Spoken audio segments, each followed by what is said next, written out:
समेली और मिलाप में आपका स्वागत है। इस वीडियो में हम जानेंगे कि गोरखालैंड क्यों महत्वपूर्ण है। हम इसके इतिहास, इसमें शामिल क्षेत्रों और समर्थकों तथा विरोधियों की आवाजों को आपके सामने प्रस्तुत करेंगे। हमारे साथ बने रहें, क्योंकि हम इस लंबे समय से चली आ रही मांग की वास्तविकता को उजागर करेंगे।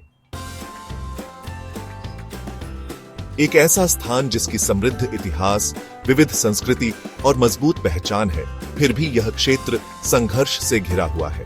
यह गोरखालैंड की कहानी है, एक मांग जो पिछले 100 सालों से अधिक समय से चली आ रही है। आज हम इसके उद्गम, इसके महत्व और इसे घर कहने वाले लोगों के लिए इसका क्या अर्थ है, इसकी गहराई से पड़ताल करेंगे। हम समर्थकों और विरोधियों दोनों की बातें सुनेंगे और भारत के सबसे लंबे आंदोलनों में से एक की सच्चाई आपके सामने रखेंगे।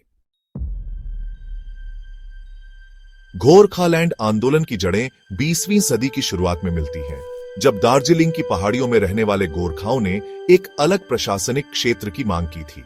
उनकी भाषा, संस्कृति और इतिहास पश्चिम बंगाल से अलग थे। ब्रिटिश शासन के दौरान दार्जिलिंग और आसपास के क्षेत्रों को बंगाल से भिन्न रूप में देखा गया, लेकिन उनकी मांग को अनसुना कर दिया गया।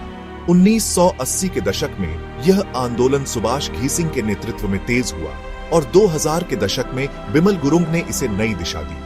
कई बार आंदोलनों, शांतिपूर्ण विरोधों और हिंसक झड़पों के बावजूद सरकारों ने इस मुद्दे को हल करने में असफलता दिखाई। गोरखा हिल काउंसिल और गोरखालैंड टेरिटोरियल एडमिनिस्ट्रेशन जैसी योजनाएं लाई गईं, लेकिन वे लोगों की आकांक्षाओं को पूरा नहीं कर पाईं। प्रस्तावित गोरखालैंड राज्य में दार्जिलिंग, कलिम्पोंग और डुआर्स तराई के कुछ हिस्से शामिल हैं।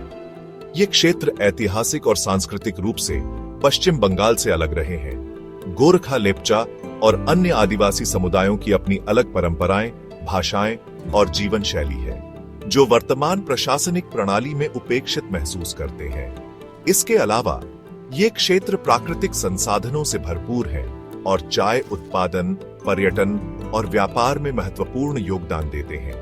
फिर भी स्थानीय लोग महसूस करते हैं कि उन्हें उचित विकास और प्रतिनिधित्व नहीं मिल रहा है। सालों से विभिन्न राजनीतिक नेताओं ने इस आंदोलन को प्रभावित किया है। सुभाष घीसिंग, इस आंदोलन के प्रवर्तक, जीवन भर अलग राज्य की मांग के लिए लड़े, लेकिन राजनीतिक रूप से अलग थलग कर दिए गए। बिमल गुरुंग ने इस आंदोलन को आगे बढ़ाया और गोरखा जनमुक्ति मोर्चा का नेतृत्व किया, लेकिन उन्हें आंतरिक और बाहरी संघर्षों का सामना करना पड़ा।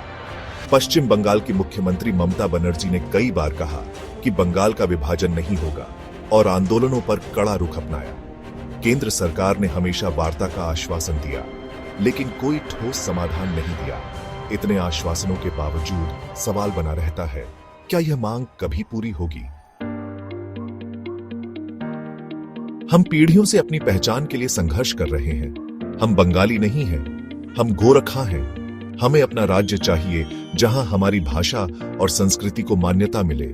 हमारी पीढ़ी अब और इंतजार नहीं कर सकती। बंगाल का विभाजन समाधान नहीं है। गोरखालैंड पश्चिम बंगाल का हिस्सा है और इसे अलग करने से नए संघर्ष खड़े होंगे। बेहतर होगा कि अधिक स्वायत्तता की मांग की जाए। गोरखालैंड आंदोलन में कई प्रदर्शन, बंद और कुर्बानियां देखी गई हैं। कुछ लोगों का मानना है कि अलग राज्य ही एकमात्र समाधान है, जबकि कुछ लोग पश्चिम बंगाल के भीतर अधिक स्वायत्तता के पक्षधर हैं। सवाल यह है, क्या यह लड़ाई कभी खत्म होगी? और अगर होगी, तो किस कीमत पर? समाधान क्या हो सकता है? संवैधानिक गारंटी के साथ अधिक स्वायत्तता, एक अलग राज्य या बेहतर प्रशासन? यह निर्णय गोरखाओं को ही लेना होगा।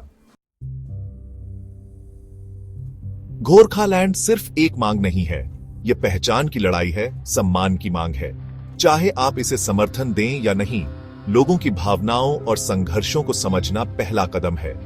यह लड़ाई बंगाल के खिलाफ नहीं है, यह गोरखाओं के हक की लड़ाई है। क्या आप उनके साथ खड़े होंगे? गोरखालैंड के लिए न्याय, पहचान के लिए न्याय।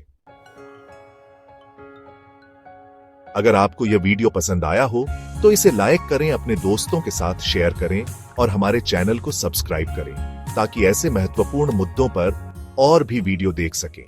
धन्यवाद।